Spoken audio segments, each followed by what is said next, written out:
All right, Saturday night main event is shown. It's coming up. It's around the corner in a couple days.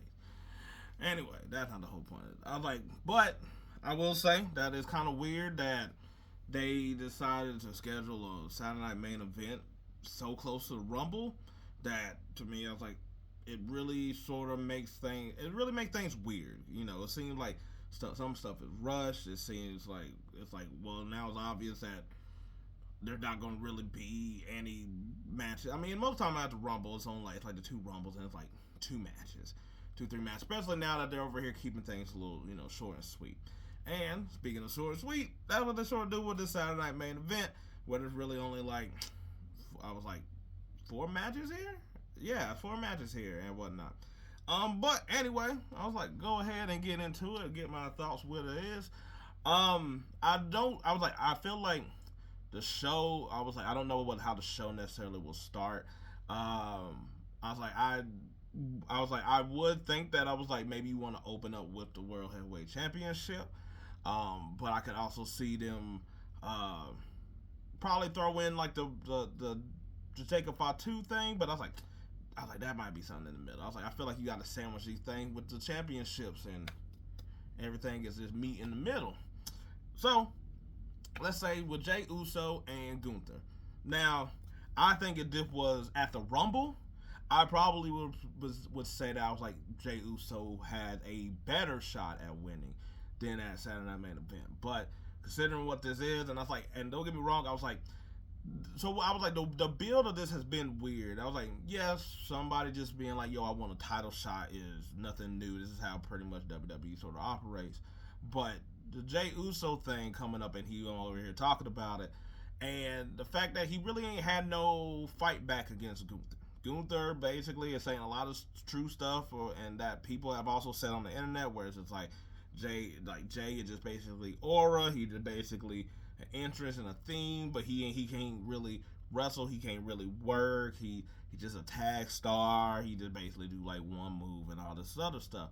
And I was like, and Jey Uso basically like, you're right, but he ain't really have no rebuttal other than the fact that I'm just gonna have to show and prove. And it's like, all right, cool, that's cool. And I was like, in this match, I really think that you're going to probably see, especially different than his other matches with Gunther, especially, that he's going to basically show the work rate that he can do. And I was like, I'm not saying that he's gonna like hit us with some new moves or nothing like that.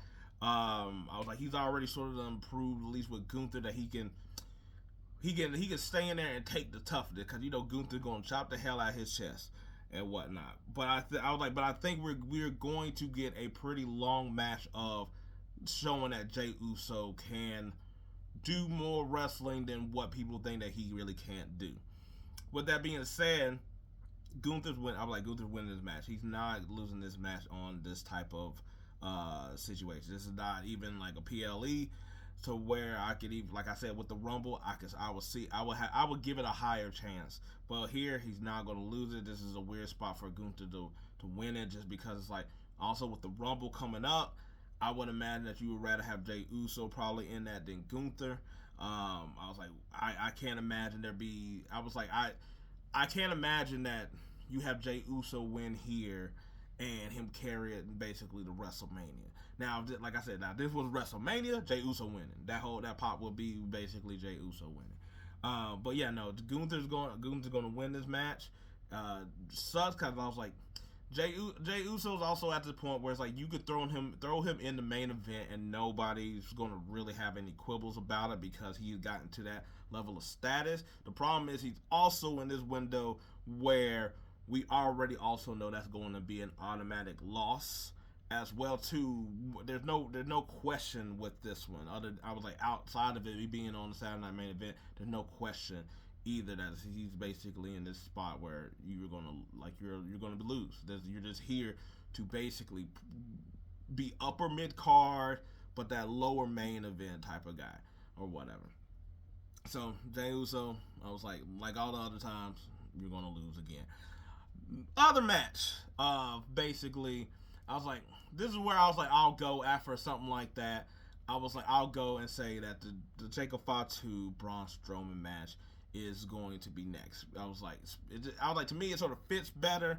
Right after Jey Uso and stuff like that, and him losing, you want to go with something where you just basically going to see raw carnage.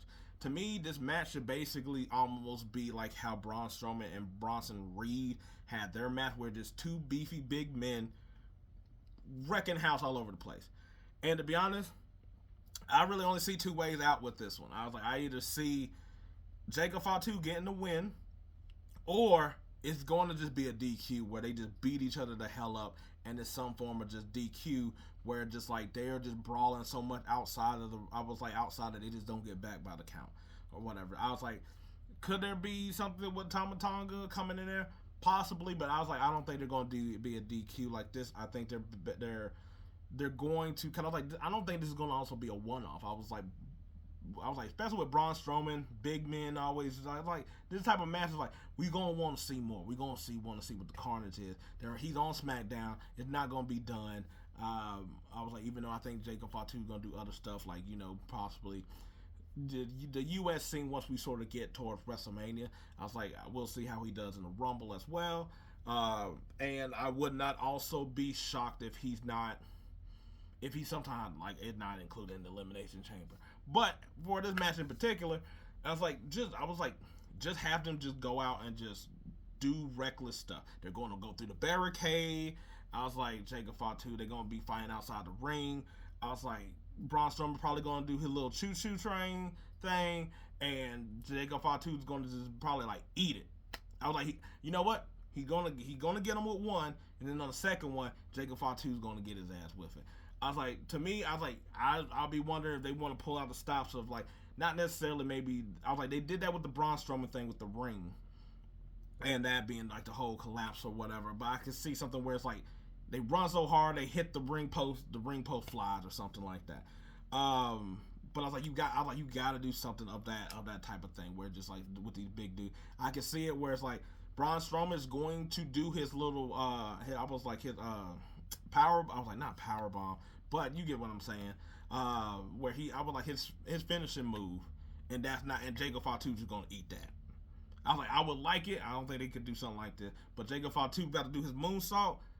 Braun Strowman catches him, and then I was like, does his move, and Jacob Fatu's just like, nah, or whatever. I was like, I do think that if Jacob Fatu does win, that Braun Strowman should lose, and he's like out. He's out. Jacob Fatu's like going off to ramp, and then you sort of see Braun Strowman sort of get up. Like, you don't want him to get up immediately because you want Jacob Fatu to look as menacing as he is. But I was like, but let this continue. This could be a good little thing that Jacob Fatu gets into, or whatever. Braun Breaker and Sheamus. I'm gonna go with Braun Breaker here. That's just because I was like, once again, it being a Saturday Night, I was like, I just don't see Braun Breaker losing here. I just don't see him losing here. I was like, and the thing is with like the same position that Braun Breaker is with Gunther, is that I sort of feel like you got to go to WrestleMania with him, and also he would win at WrestleMania, because I was like, his big moment in that type of way, that I was like, I think that you could just have this be a plot line with Sheamus for a long time, but I was like, I don't think that him beating Braun Breaker should be the end all be all. I think Braun Breaker beat Sheamus. The rivalry thing is over. They ended the Ludwig Kaiser thing. They ended the Sheamus thing. Sheamus goes off like the SmackDown or something like that, and Braun Breaker keeps the Intercontinental Championship. I was like, Sheamus getting it here, and then what you doing with Braun Breaker at that moment? Now he just sort of lost as we get to go to WrestleMania. I was like, no. I was like, keep him with the title so that he's involved in something or whatever. Like I said, Sheamus can always win this title any other time. You can always keep telling this story. I was like, just like how we're going to do the John Cena farewell tour of like, will he win his 17th championship? I'm like, you can always do this story. I just think that you can wait to do this story with somebody else later on in the future. I was like, I would have preferred if he would have probably been the one to beat Sammy, and then Braun Breaker beat Sheamus, but I think Sheamus was hurt around that time too, and so that couldn't have time. But you get what I'm saying. There's supposed to be some type of Kevin Owens, Cody Rhodes, Shawn Michaels type of thing, and I was like, I have no idea what this could be, because I was like, it seems very weird because it's a ladder match of what there could be for this stipulation. I was like, other than the fact that I was like, them trying to do something to Shawn Michaels and Cody has to basically save the day or something like that, or Cody Rhodes and Shawn Michaels beat Kevin Owens' ass. I was like, they got a ladder match coming up to where I'm just like, what could this be? I was like, we'll see. I just hope it don't really go like too long than it needs to be, because I was like, they've been talking on the mic for how long that I was like, we don't really need all that. And then I was like, closing out the show, I would say Nia Jax and Rhea Ripley. I was like, while I could see this be also open up the show, I also think that I was like, it could close the show, because I was like, as we got Gunther, big ass dude. I was like, we got Jacob Fatu and Braun Strowman, big ass dude. Braun Breaker and Shemus, big ass dude. So guess what? We got big ass women, or whatever, powerhouse type of women of basically in the same format. To me, they should sort of be doing some almost like Jacob Fatu and Braun Strowman. Let them women out there just be big as hell and just chugging people, whereas like Nia Jax being the big girl that she is, versus Rhea Ripley, who's able to also pick her up. And also, the last match we sort of seen them in with the Elimination Chamber, I was like, we seen Rhea change up her fighting style because she was dealing with somebody that was like, you can't just overpower or whatever. I was like, they work really well, and I was like, I know a lot of people's over here like, oh, this is random or whatever, she should be going after Tiffany. And I was like, while that is true, and I think that she will end up going after Tiffany, and I was like, that to me could probably be the Rumble match as well, because I was like, you already see there's nothing real. I was like, and I don't even know that's going to be the case, because I was like, Tiffany just had a women's championship match, Rhea just have a championship match. Then this is also why I think they should close, because I was like, are the women going to really have a match at all? They're not. I was like, they already done had their championship matches. They're not going to do it. So I was like, but also, this is something where I was like, I don't understand what people, where I was like, this has been brewing for the last 2.5 years. They always got beef. It's like when Nia came back, she was a thorn in Rhea's side, even though they didn't fight until Elimination Chamber, and then that was a one-off match, and then that was it. We didn't see Nia Jax at WrestleMania. I was like, again this year, they was like, Rhea been doing her thing on Raw, Nia's been doing her thing on SmackDown, but they did come and start crossing over when War Game was going on, and you could still see that Rhea and Nia Jax was still having beef. So therefore everybody's like, this doesn't make sense. I'm like, they constantly are putting these two women together to basically have long-term beef. So therefore, I was like, Nia coming back through while this whole transfer or whatever this is, I was like, they call it transfer window. It should just be the WrestleMania window. I was like, that it makes sense. They just gonna be beefing. I was like, Rhea just over here tired of it, gave her a championship match, like, basically. I was like, it's fine. It's nothing like crazy or like that. Rhea's gonna win. I was like, I'm doing more explaining on that because Rhea's gonna win. I don't think this even is a topic. I guess after this, I mean, Nia's going to get into the Royal Rumble, but once again, this is going to be, I want to say, another year of Nia really doing good work, and she's not going to basically be at WrestleMania in any real type of way.